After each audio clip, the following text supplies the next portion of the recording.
There's nothing yet. Let me refresh the page now. Oh, here we go. Oh, I sound really echoey. You're echoey. Kind of. Is it maybe it's me? Actually, What if I did this? Would this make it sound better? is it when I do this and then when I turn it on and then when I turn it off? No. I think I know what's going on. Let me do that. That. Hello. All right, now talk. Actually, I think that's actually a lot better. Don't say anything. Don't say anything. I'm just gonna talk for a little bit and listen to the background. Yeah, that's actually pretty good. Yeah. All Sounds right. good.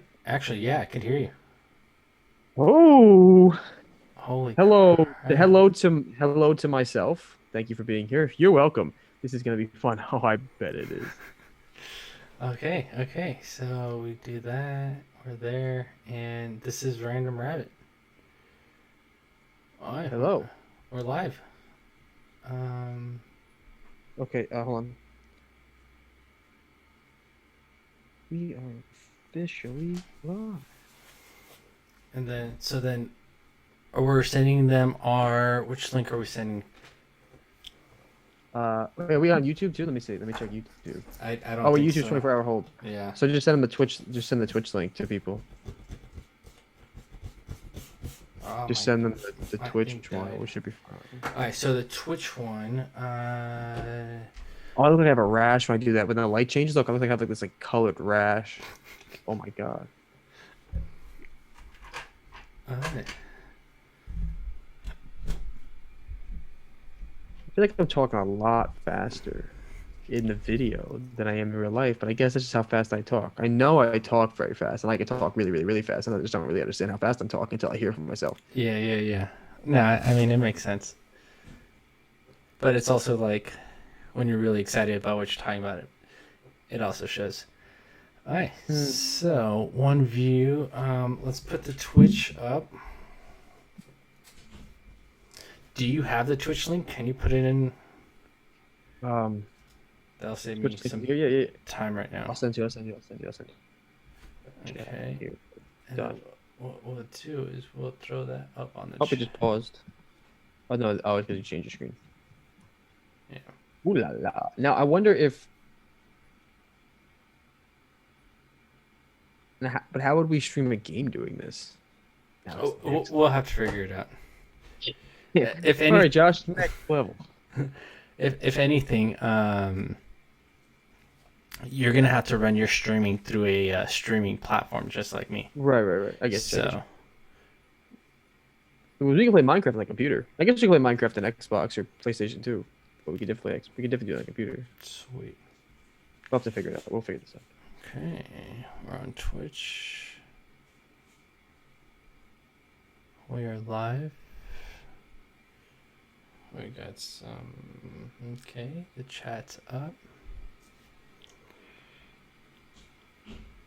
Oh, this video has been running for 13 minutes already though, because while you in the be back soon, that counts as video time. So this video was already 10 minutes long before we started talking. Sweet. All right. Oh yeah. Did you send me that link? I sent it in the chat, yeah, All right. Sweet. to the Twitch right now. Yeah, Yeah. All right. Oh. random.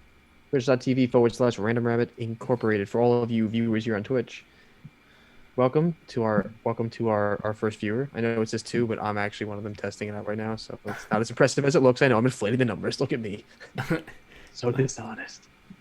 Look at me doing all the work. Just back broken. I think we got it. Sweet. Update that. You can suck that. Okay. And then we just change it now on our Instagram. We are Instagram.com. currently and we are currently streaming live on Instagram, Twitch. Where else? So in time, we will be streaming live to Instagram. We're currently only live on Twitch, and we will be live on YouTube. And so that that will definitely be the goal. There I go again. There, there you go, jumping the gun. Oh, damn it. All Um, right. Well, we will Summer. eventually be streaming on YouTube as of tomorrow because Random we're off Rabbit. our 24-hour, Yeah, it's just whatever the hold. hold vetting process. Which I'm a dummy for not even having tested that. So I think our one viewer would be very pissed off. But I mean, since we're not taking live in calls, we don't have to hear them right now, so we're okay. yeah, shut your face when you're talking to me. Yeah, yeah, real tough taking that behind a phone call, bro. Yeah, Yeah, yeah. say That's your say opinion? say to a speaker and mic that works. Yeah. All right, so we did post it on randomrabbit.inc. What I'm gonna do is I'm gonna post some stuff on Instagram Okay. saying that we're live.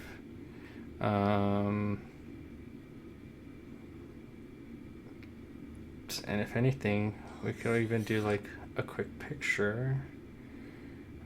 Feed post, yeah. A photo.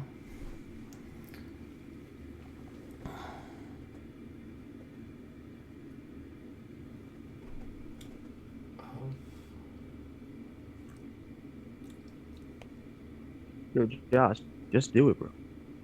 I'm taking pictures. All right. No, but you got let's the see. Nike, the swish right there, and I was like, that's it. Marketing moment. We call up Nike. That's We a get some tool. endorsement from them. Like, yo, Josh, just do it, bro. Right. In and in. All right. Let's see. Cancel. All right. You ready for your segments? Which ones do you want to do first? What do you mean? Like, which topic? Yeah. Like, which topic? So Uh, let's get the 5 topics out.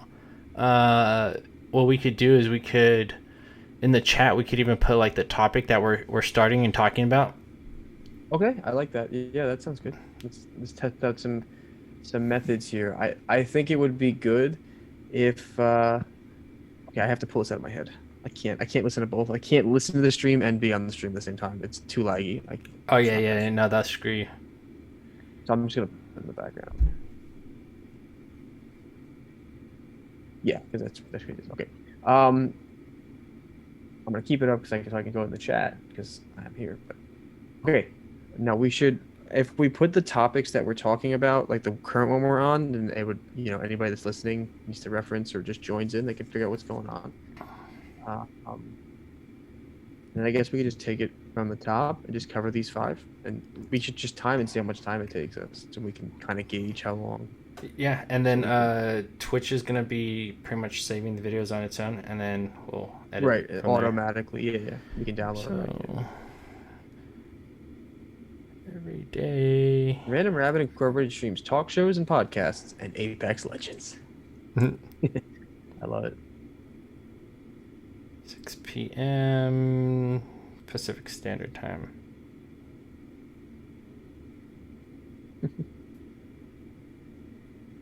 Yeah, our normal start time is going to be 9:30 p.m. every day, Monday to Friday, to do short 15, 20-minute segments at first, and we'll see how it goes.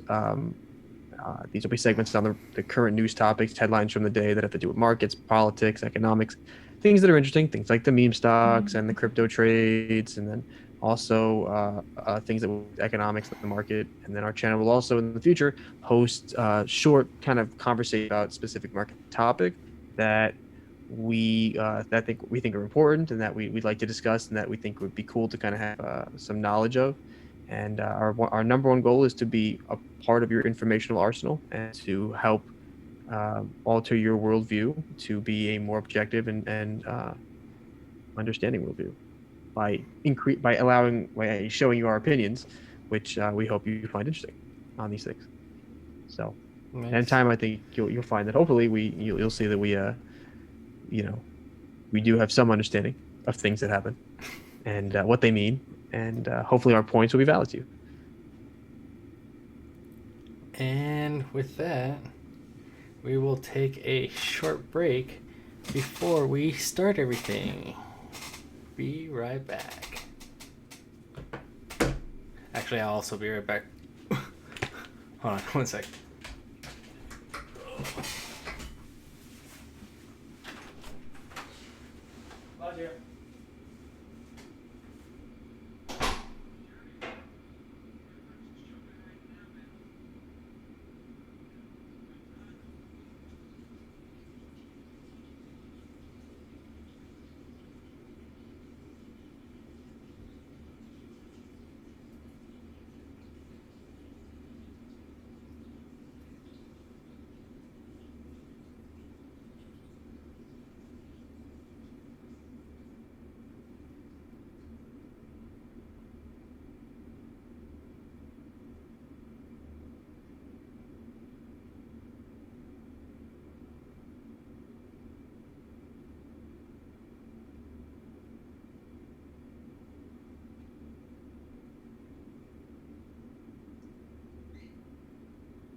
A mess.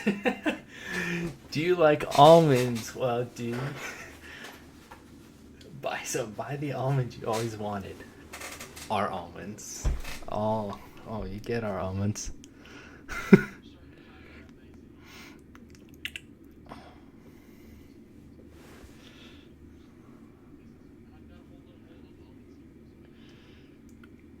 Perfect. Yeah, yeah.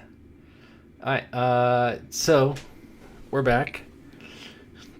Everybody can hear you now again. Awesome. Hello, buddy. So what I'm gonna do is I'm also gonna add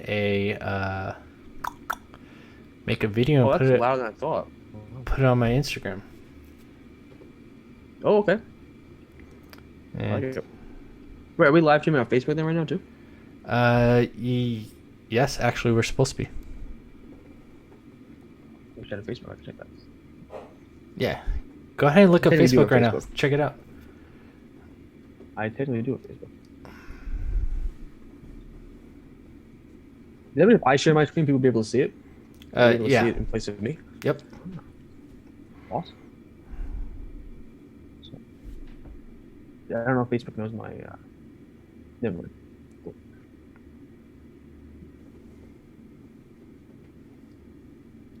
All right. So, you want to do this? You want to just jump in? We'll just start talking about So some of these goodies here. what I might do is let me. I just put the link in my bio. I'm going Okay. to pretty much talk to people. Okay. And let's see topics. And I'll just admire you from over here. Yeah. Oh, stop it. Stocks. What would you say are our main topics? Stocks. I always say stocks, crypto. So really, well, not just stocks, like markets, crypto, politics, economics, and then just general, which will mostly all fall under, relevant news. Like we're not going to be covering like the drama of the teens favorite reality shows and stuff like that. Like and we're not gonna have like ambiguous how-to videos. We're gonna be mostly focused around politics, markets, economics, the big news, and then of course also we'll have some gaming because I would love to do a Minecraft stream while discussing topics. Definitely something that you would expect to be rare and interesting. Okay, another random rabbit hole. What does your hat say? Oh, Ohio State. Yeah. OH for anybody who knows. Oh, I'm Wyatt, by the way. My name. Oh, hey, what's up, Wyatt? Oh, what's up, Josh? How you doing, bro? What's going on? Cool name, man. That's awesome. I love the name. Love name. Happy to be on the show. Yeah. I'm so happy you're here, man. You're making my day. Wow. I'm just so excited. I'm waiting for this all day. I didn't even sleep last night. Alright, let's see. I slept last night. I slept. I woke up at 7:30. Went on a walk with my girlfriend, but I slept. I slept Oh, I always sleep. like a dead rock. Alright, so okay, I have that going. Alright, we're good. Alright, let me just go live really quick. And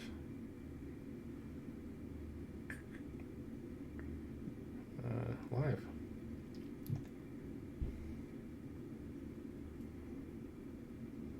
I feel like if we're live on Twitch, that'll probably be the place we find the least viewers for this type of content.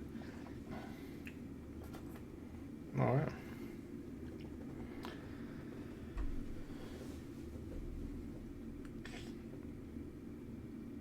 Is that is that like a sound absorbing pad?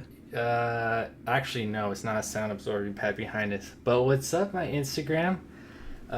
This is Joshy. This is Josh. So pretty much what we're doing is we're creating a channel for you to come on, watch every single day. Hey, what's going on? Nice wave.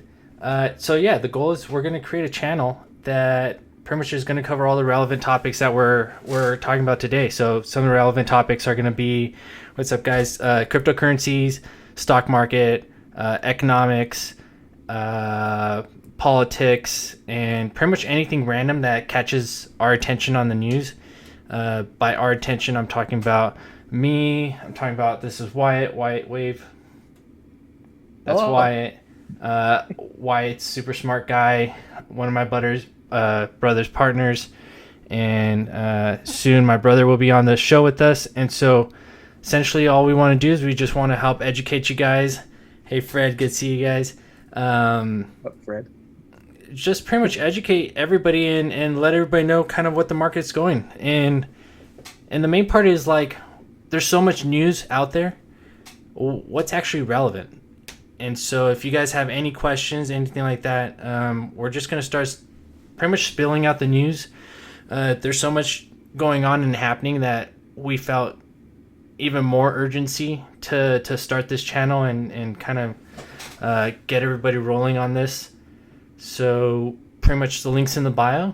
We're going to be going live every day at 6:30 Pacific Standard Time. If this is something you want to check out, I'm going to just leave this Instagram live and pretty much we're going to just jump into it. Or we're not going to leave this Instagram live. Who knows?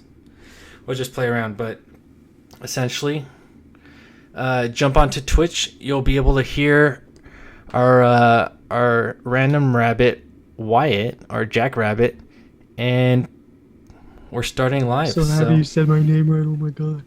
So if you guys want to join us, come join us. We're going to be live on Twitch.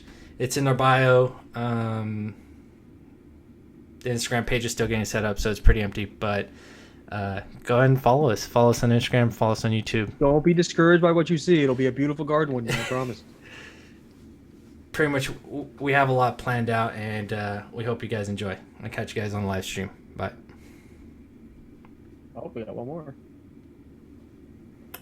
Okay, share to Instagram TV. Yeah.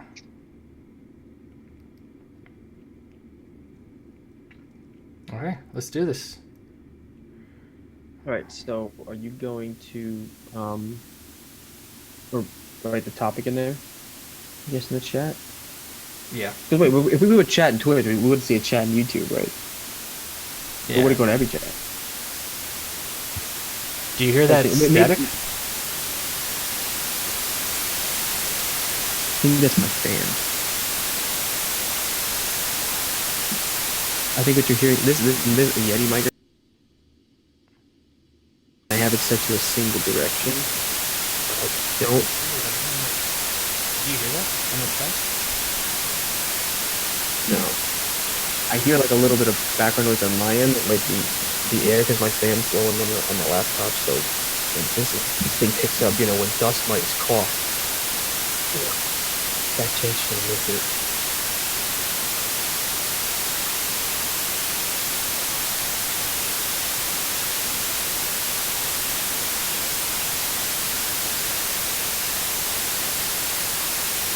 This might be fun.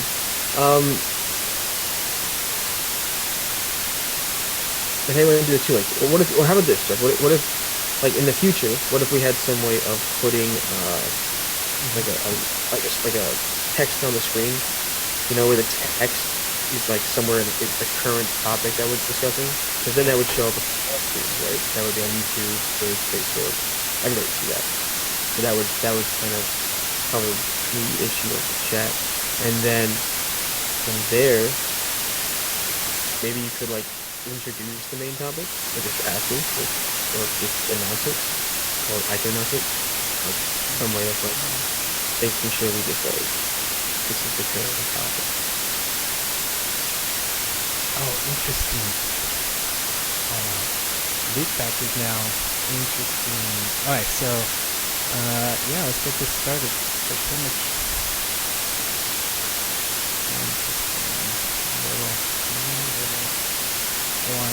Alright, well, I start us off.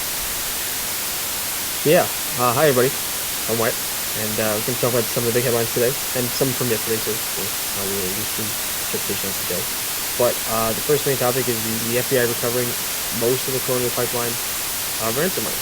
So the Colonial Pipeline, East Coast supplies gasoline um, to a lot of the East Coast, and is attacked with ransomware, a virus that basically blocks all your systems until you pay a ransom, which is pretty phenomenally done in cryptocurrency. I don't think ransomware works with any other. I think the reason ransomware can exist is because of cryptocurrency.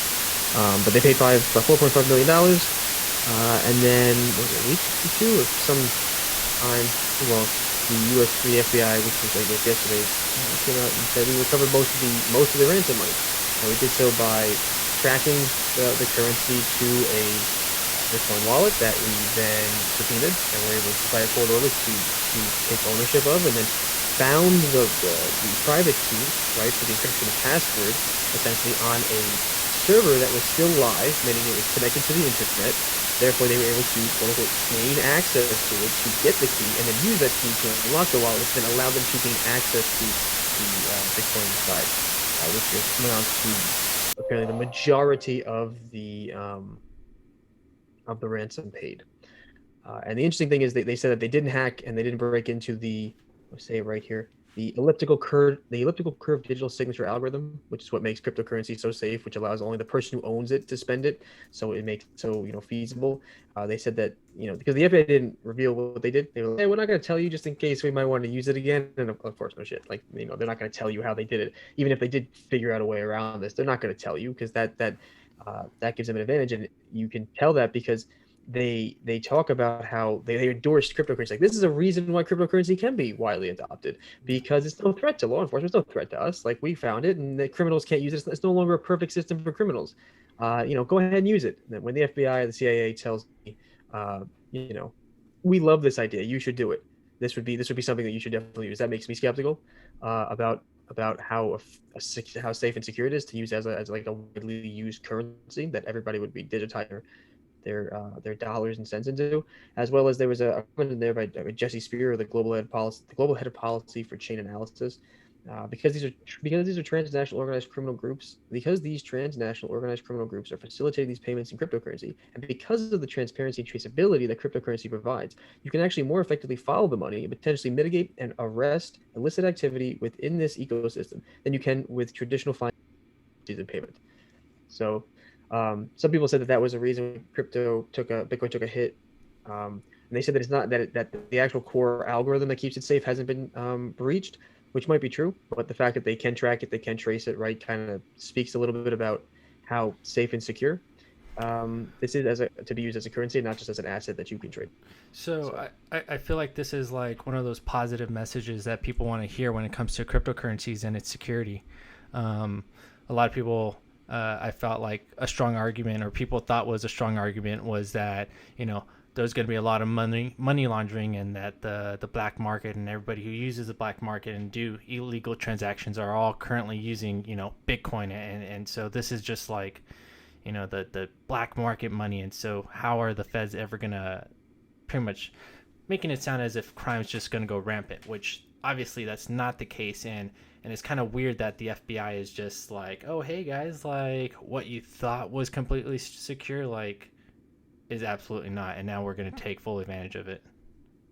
Yeah, I mean, crypto, a long way to go before it is safe and secure. I mean, we have a habit of evolving technology before we've evolved the security to protect and manage that technology. And that's generally for profit, right? And just kind of that just kind of moves forward. Like, nobody wants to stop innovation. Technology innovates at an exponential level.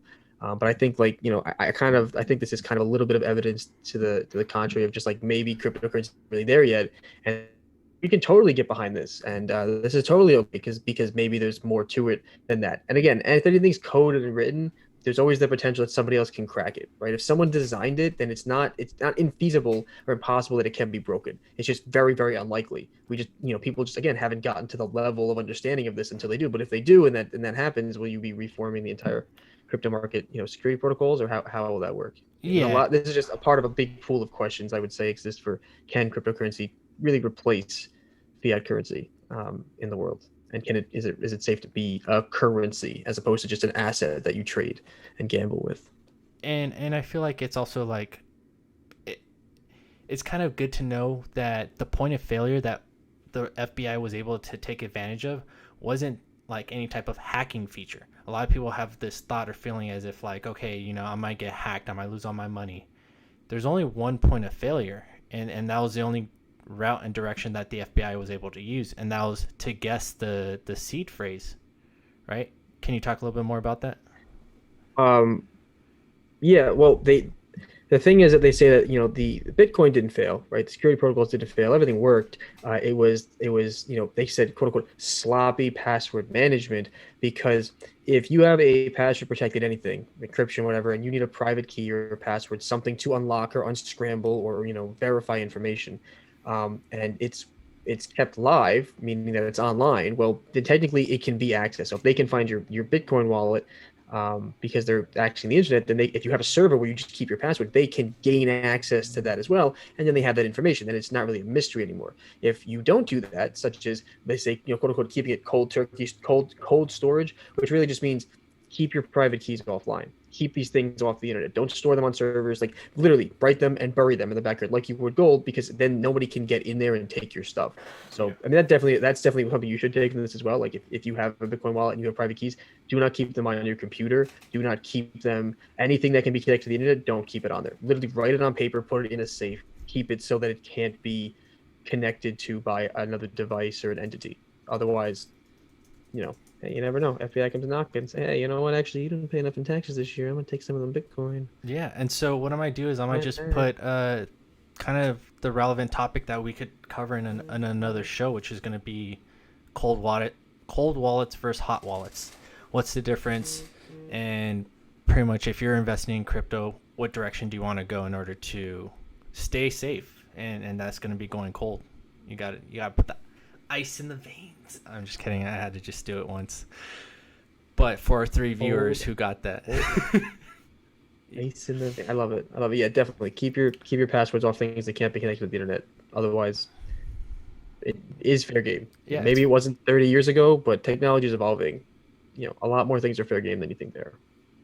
Agreed. All right. Next topic. Yeah. Okay. Next topic here on our list of topics. We will down here. Okay. So talking about the meme stocks, right? This obviously isn't going to be an entire run through of what meme stocks are, but basically it's just, in my mind, it's just market manipulation fighting market manipulation, right? Buy up all the float, buy every time there's high amount of shorts, cause a short squeeze, get momentum, pushing stock price up as people start to have reversed their short positions. They get squeezed. They have to fill their margins. They don't have money to fill the margin fast enough. So the brokers say, okay, we're going to buy the stocks back and fill them into our accounts so that the people who legally own them have them, because short selling is borrowing. But point is, all that stuff. Point is that my main point here is Jim Cramer and mainstream focus, right? So I think it was yesterday. Or no, it was today.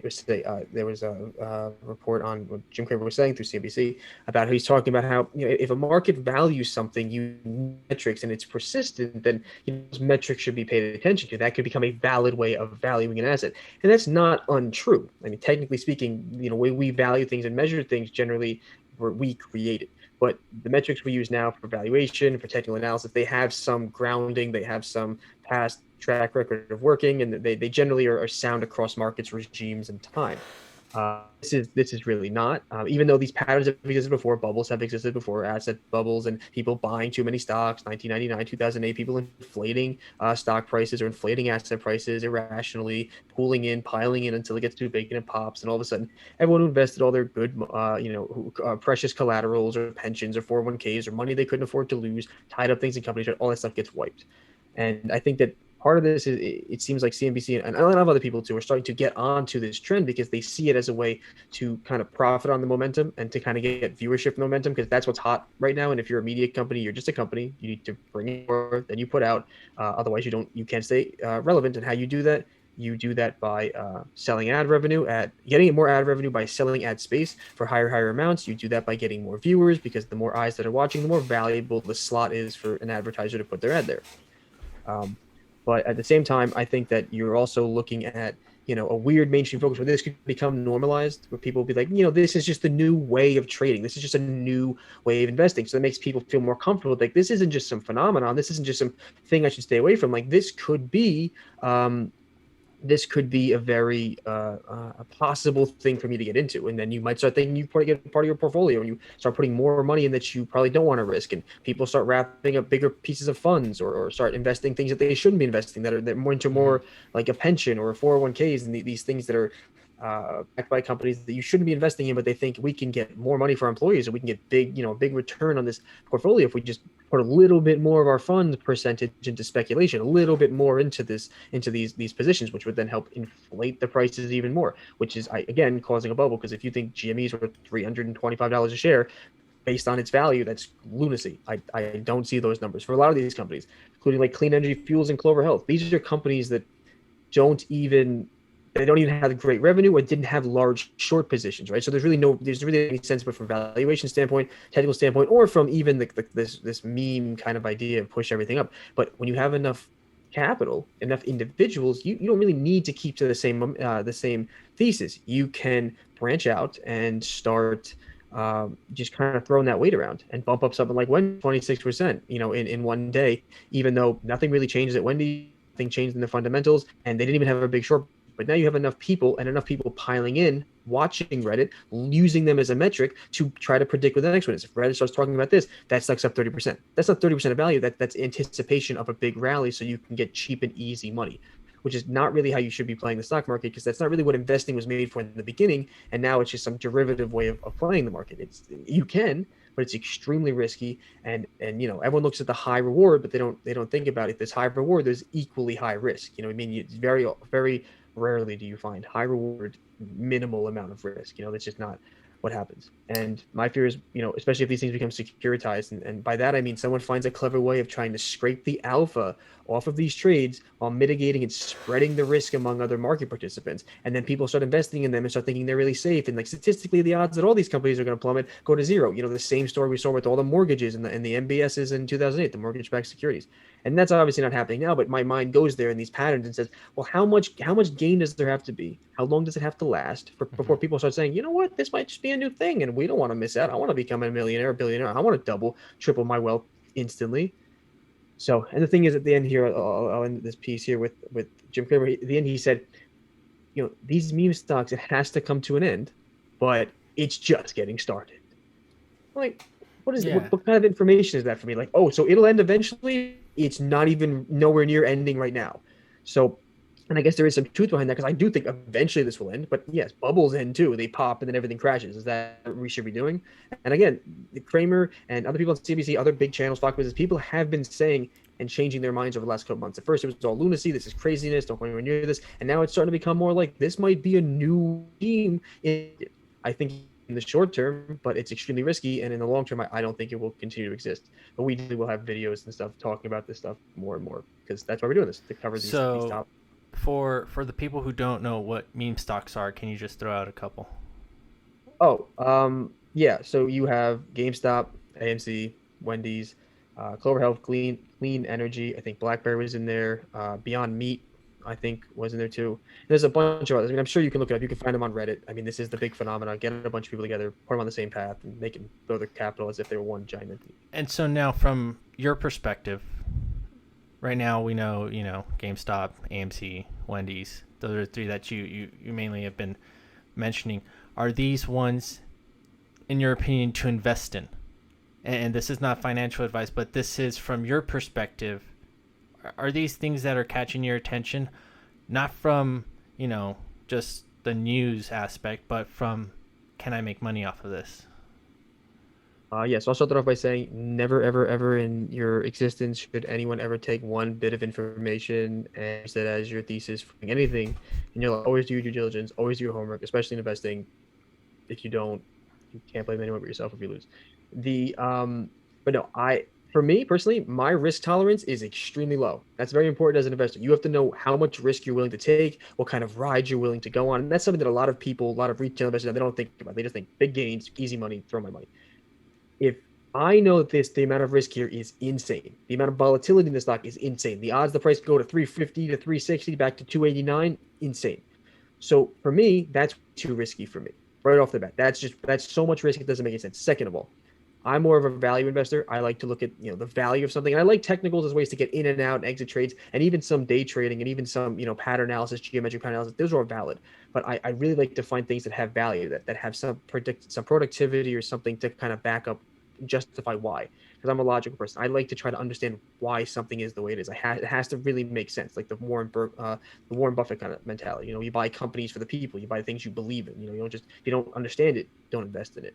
Which it would, which a lot of people do today with meme stocks and crypto. I don't know if they really understand what's happening, but they see Yeah. the gains, they want them. And in a future conversation, we're definitely going to bring on uh, the other perspective of GME, the positive highlight, Yeah, and that's going to be Jeremy.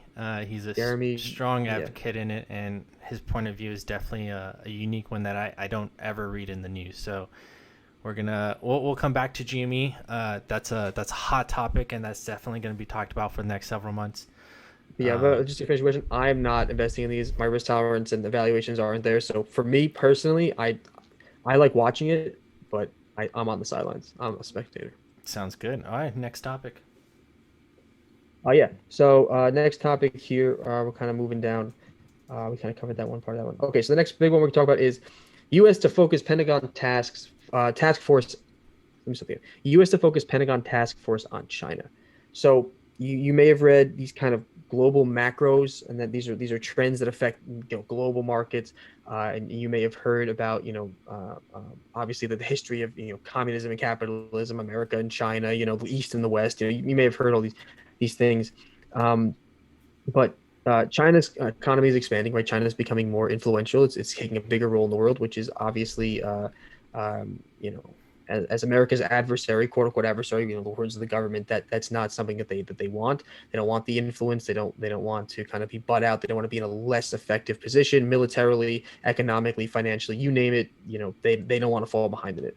So this task force is, gearing up to take on challenges of managing their economic growth, of managing security concerns, trade concerns, trying to figure out making sure that you kind of they're stifling the growth. Not, and that's not the wrong word, stifling. They're trying to control it to make sure that they do not have that they do not stop the U.S. from being competitive. They take a bigger role in these things and take the U.S. down a peg permanently, right? We want to stay competitive. So stay competitive, we have to compete.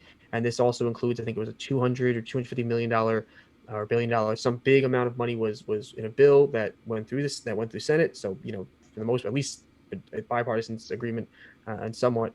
And this was funding technology research in the U.S. to kind of help the U.S. bolster its research against China, who is having a lot of tech research in a lot of different spaces. So that's something to look forward. That's something to look at, not only in the markets, I mean, in general for everything, right? Because these are historic times. Some might argue that we're living in possible regime changes, but these regime changes do matter because the United States has, for a long time, enjoyed very comfortable positions, being the reserve currency, being the go-to, being the standard. And if those things shift, or China starts to take bigger roles in trade, bigger roles in security in the world, and where they literally are enforcing on their borders, these are challenges to the United States and could adversely affect the strength of the U.S. dollar. So, for instance, another point here is that Russia dropped $45 billion in the U.S. dollar reserves, which is a very small amount of money because there's like about $7 to $8 trillion kept in U.S. reserves across all countries. But it's a symbolic gesture that shows like we don't want to keep the U.S. dollar here. And selling U.S. dollars, right? If you think of an asset, you sell assets, their prices go down, they become less valuable. That's the same concept in the U.S. dollar. The exchange rates begin to fluctuate, the dollar buys less, right? It's not as strong. Now, that's not such a big of a deal here, but there are also talks to drop U.S. denominated oil contracts, which could be a little bit of a bigger hit. Not too significant, but still, it's more symbolism. But it's momentum. And if other countries do the same thing, such as China, who holds some number of, I think, $3 trillion U.S. Reserves, if somehow they were to start unwinding that, that would be a very big deal for the markets in terms of the strength of the dollar, which then affects the strength of U.S. assets, the willingness for people to buy the dollar, buy U.S. assets, the safety and security and the reliance on U.S. debt could come into question because we've always enjoyed like AAA rated debt. I think maybe it got downgraded a few years ago in 2008. It's like AA, Mm-hmm. or it was AAA plus, and it became AAA. So still super secure. Those are just ratings of how likely they are to default, which AAA plus is basically non-existent. Those things come into question. If that was were to come down, that would be detrimental to the market, and not just in terms of actual asset values, but in terms of what investors think, in terms of how they act, how they trade, what they buy. They may be shifting their investments to safe havens or out of certain industries into new industries. Maybe they even move their money into foreign stock markets to gain those types of alpha in those areas. So those are things to think about. Definitely for sure that would come into focus. So the China America issue, this is a lot more than just politics and old wartime regimes and ideologies butting heads. Like this could have material impacts on markets and economies over the next 5 to 10 years at least. So what's going to be another indicator that's going to show maybe something more aggressive that will affect the market? Like, is there something that's cascading or domino affecting from this? And obviously, any time that the U.S. dollar is involved, our economy, stocks. I mean, Well, we right now are facing, I think it was like 4% inflation, which is people expected from all the stimulus and all the easy money policies, and we have interest rates low, right? The government's buying bonds, flushing money into the economy. Interest rates low, borrowing is easy, but that inflation gets pumped up, and as inflation gets higher, it makes the dollar weaker as well. So I would say, like, if you started seeing China start selling U.S. dollars, currencies, that would definitely be a big sign. But remember, China and the United States, they have a very vested interest in working together because they do $600 billion worth of trade annually. mm-hmm. China's the third biggest U.S. trade partner. So it's not that simple. Like people have talked about like the nuclear war and it's escalating. Like that there might be some presence of that in terms of the fear, in terms of like the kind of posturing, but that's going to huge economic impact to both countries. So I expect there to be lots of sanctions, lots of political BS, lots of posturing moves. But I don't really expect it to be like any huge big wall because again, you start upsetting the United States, China, Russia, these huge economies, you start blowing holes in these, you're going to blow holes in all the economies, and all the global economy is going to feel that, and it's not really advantageous because China right now is focusing on growth, the United States is focusing on tech development and growth. It's not really, nobody wins if we just start trying to take each other's economies apart. So, but again, we'll be talking. We plan to be online. Sounds good. Monday, Yeah, that's a so future topic. Definitely. cover all the stuff. If stuff develops, we're going to talk. All right, topic number 4. 2 more topics and we're done with this first session. Oh, yeah, bro. Wow. So, moving on here, the Fed, as well as Janet Yellen, the Treasury Secretary, who used to be the chairwoman of the Federal Reserve Bank, they're signaling for higher interest rates to come, which I don't think anybody kind of is surprised by. But they're starting to get a little more firm about it. People thinking they're taking their turn, they're taking their time, dragging their feet, and they're saying we'll tolerate a period of 4 or 5% inflation to make up for the large amount of employment we had before. Like we'll balance the scales, but inflation is not really a good thing when it gets kind of out of hand, especially if the Fed can't control it. So they kind of need to start doing this to kind of rein this in, because economy where everything is getting really expensive and inflating prices seems good at first because the economy's run red hot. But imagine if you had a car and you were just running it red hot. Eventually, it's going to break down, right? Eventually, it's going to stop running. This is not how you do things. So there's really a big debate right now about this, but I think the signals are starting to change, and that we're going to start raising interest rates, making debt more expensive to borrow. We're going to be trimming off the easy money policy, so we're not going to be pumping as much money into the economy. And I think we're pretty much done with stimulus.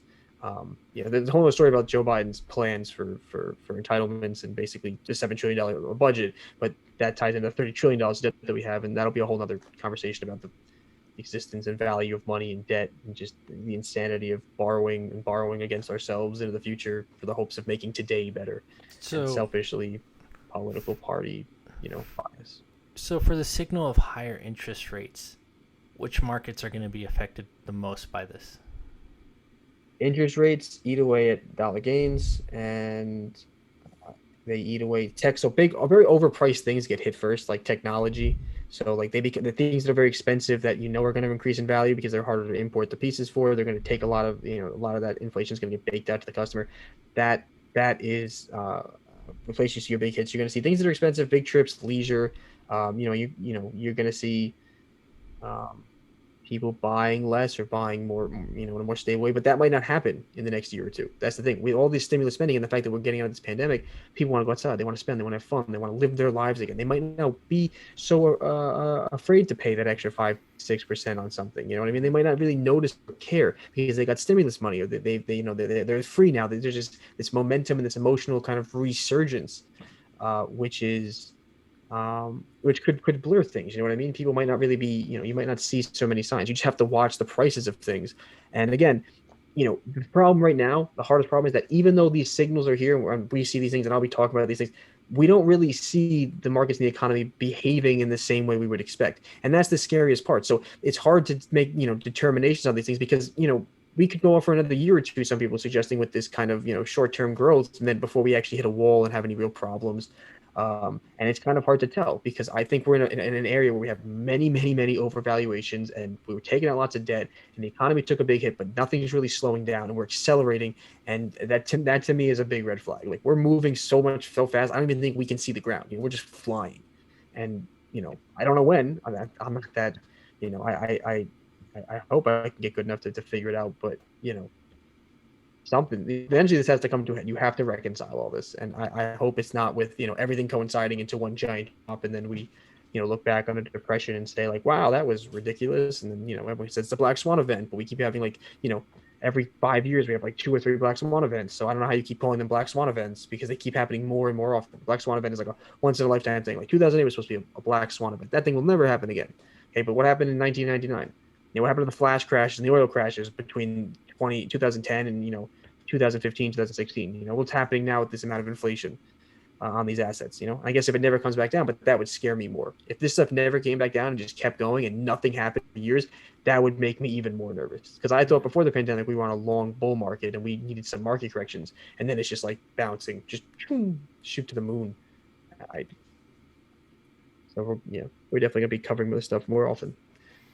But that's something to be looking for. Yeah, interest rates. And topic number 5, is this crypto? Is Yeah. this the biggest news that's hit the crypto world for today? It's interesting. For the last it's interesting. The biggest thing is a few points and then an idea that I have. I always throw my own personal thoughts into this. I philosophizer, if you will. The El Salvador is becoming the first country to use Bitcoin as legal tender. It signed the bill into law. It goes effective in 90 days. And the argument is 70% of the population has no access to traditional banking assets and services.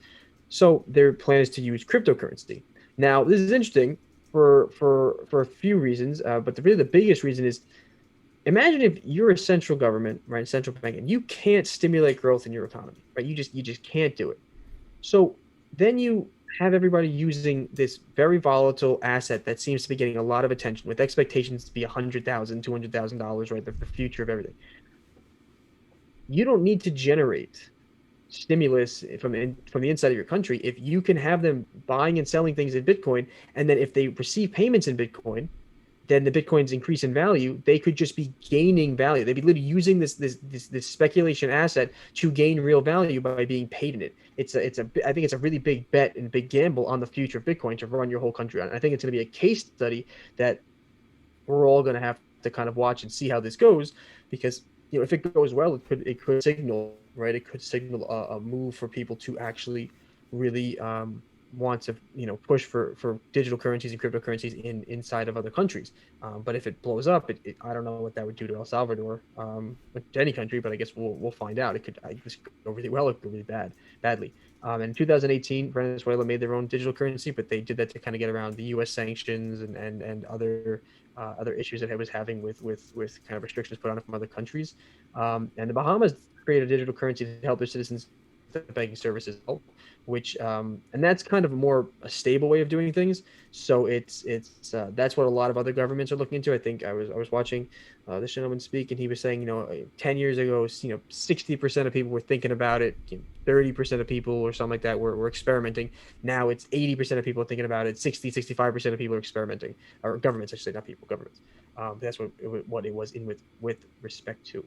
So and I don't think it's a good idea to replace all fiat currency with digital currency ever, because remember, digital currencies need power, and if the grid shuts down or there is no power, there's no access to these things, like, they're useless to you. I don't care how much you paid for it. If you can't use it or access it, then it's nothing more than a paperweight. You know what I mean? Like, technology that you store your cryptocurrency is nothing more than a paperweight.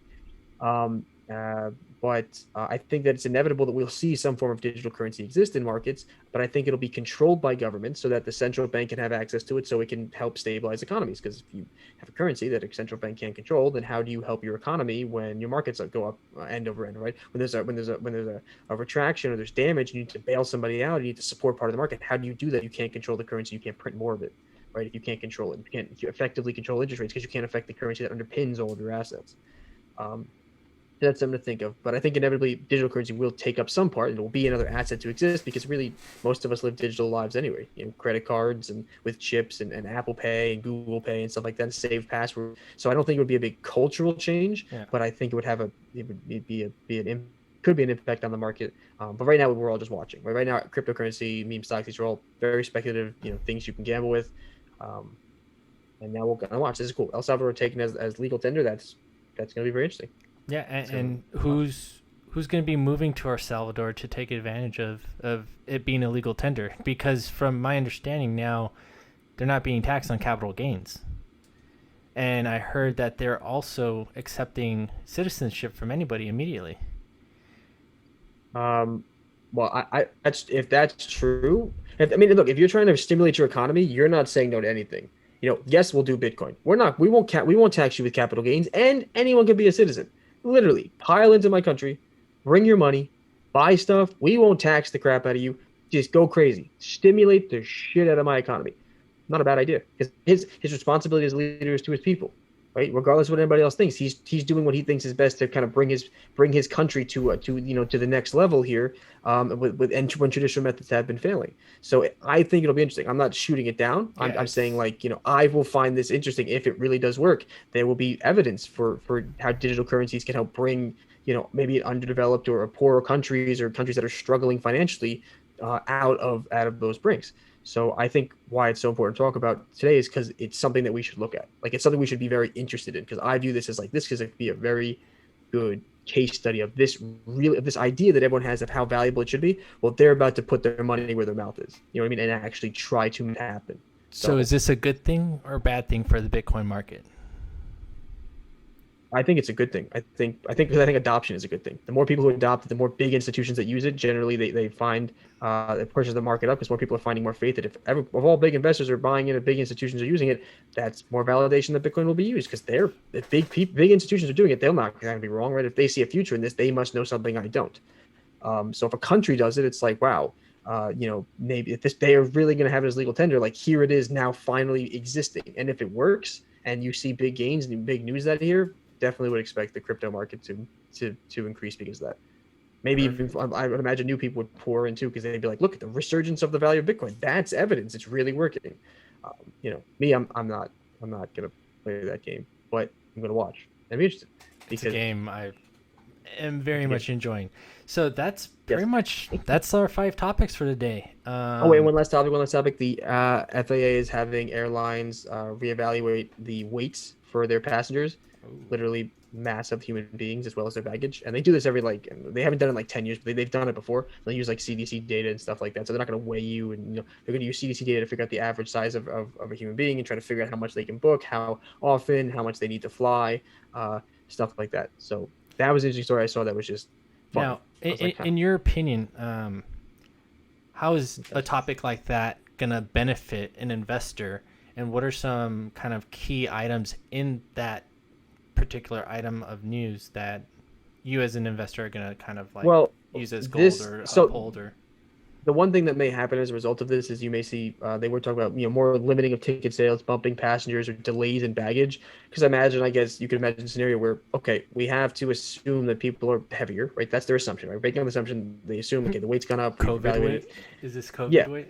I 100% think that it's because of COVID weight. I mean, people get bigger. Planes, to fly an airplane, they do very careful calculations to maximize the amount of profit. They need to fill every single seat so they get as much money as they can to carry all that friggin' fuel and all those engines fucking across the goddamn world, and then do maintenance on it. They need to make sure they're careful, because margins in the airline business are like margins on a t-shirt or on a sandwich. You know what I mean? And fuel is extremely heavy, and you need to make sure you have enough of it, because you can't run out of fuel, not only because people might die, but if you land and scare the shit out of people aren't going to really fly on your airline because they're scared of dying in the future. So it's really something that they're looking at heavily. They do this periodically, haven't done it in a while. I think I gained 20 some pounds over COVID.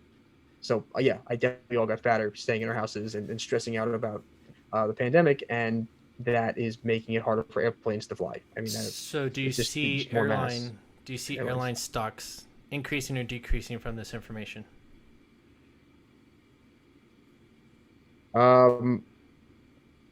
as an I don't. investor, It depends on how this affects revenues. It depends if airlines, if airlines. I don't think this. I don't think it's going to have a really heavy material impact. I think it's just a fun story. But I guess if it were to somehow affect revenues and people would get upset, you know what I mean, or it resulted in people getting bumped, or imagine a scenario where okay, we put all these people on the plane, but now we can't carry as much luggage, so we create a way of actually bringing the luggage separately, delaying the baggage. Your fly here, baggage comes later. Like that could be a problem if they have to do something like that. Or if you limit the number of limited ticket sales hurts an airline because they're forced to limit them and they don't have as much in their fleet, so other people go where there's more availability. I don't know, but right now there's a big fight in airlines for who's going to take over now because during the pandemic, airlines didn't really fly that much. They were getting subsidized by the government if they even gotten that money yet. So airlines are very expensive to maintain. So we're having some viewers say airlines to the moon. Airlines moon. Hey, look, if you want to get a lot of people together and have them buy up all the float until there's literally no shares left and keep pushing that price up, technically you can take it to the moon. But hey, if you want to make money, eventually what are you going to have to do? You're going to have to sell, right? Yeah. And if all you sell and then the stock plummets to the ground and causes all this volatility, then the stock's going to go right back to where it was. So again, if you want to be a pump and dump machine and act like a big hedge fund and do that, that seems to be a valid way of trading, and it definitely will make you money. But do I think airlines are very expensive? Their margins are very hard to maintain. Fuel is very expensive, and especially with oil going up to possibly $100 a barrel. They suspect the airlines have to get futures contracts on this stuff. They try to buy it early, so they lock in good price in advance. That can screw you over because if you lock in at 100, but then the price is actually like 85 and you missed it, then you're paying $100 for oil when it's only 85. But vice versa, if it comes to 120, you're safe. You're buying it at 100. So airlines are never the industry that's like, these are going to be growth stocks that make me lots of money.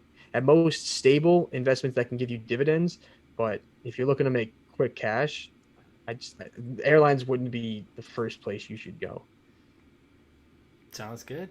But someone said Blue Origin. That Jeff Bezos, he's going to be the first one to fly in Blue Origin. Of course he is. All right, he's conquered the freaking world. Now he's going to conquer space too. I mean, come on, you can't stop the dude, man. If $1 billion can't get you to space, like what hope? Right. If you're as rich as Jeff Bezos and you can't go to space, and what's the point? Like I can't leave Earth, and I'm the richest man ever. Like that's insane. Yeah.